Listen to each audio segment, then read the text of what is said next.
Hi guys, this is the day 20 of my 30 days mini vlog challenge. ఈరోజు mini vlog ఏమంటే బక్రీద్‌కి shopping చేద్దామని చెప్పి dress సర్కిల్‌కి వెళ్ళిపోయినాను. ప్రతిసారి stitch dresses తీసుకుంటున్నానని ఈసారి మెటీరియల్స్ తీసుకుందాం అనుకుంటున్నాను. ఇక రాగానే చాలా బాగుంది కలెక్షన్. నాకు కావాల్సిన డ్రెసెస్ నేను సెలెక్ట్ చేసుకున్నాను దీనిలలో. నాకు కొన్ని డ్రెసెస్ నచ్చాయి. ఇలాంటి మోడల్ నా దగ్గర ఉందని చెప్పి తీసుకోలేదు. ఈ టైప్ ఆఫ్ డ్రెసెస్‌లో తీసుకున్నాను నేను.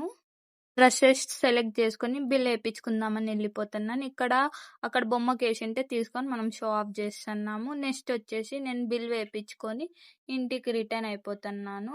ఈసారి మనం సోలో షాపింగ్ చేసేసాము. ఇంకా నెక్స్ట్ ఇంటికి వెళ్ళే దారిలో జ్యూస్ కనిపించింటే జ్యూస్ తాగేసి ఇంటికొచ్చేసా. నెక్స్ట్ వచ్చేసి స్టిచ్చింగ్ ఇద్దామని చెప్పి నాకు తెలిసిన వాళ్ళ ఇంటికి వెళ్ళిపోయినాను. ఇక్కడొచ్చేసి నాకు కావాల్సిన మోడల్ ఎలా కుట్టాలా అన్నీ చెప్పేసి, అన్ని మెజర్‌మెంట్స్ ఇచ్చేసి ఇంటికి రిటర్న్ అయిపోయినా. That's it today mini vlog. ఉంటా. బాయ్.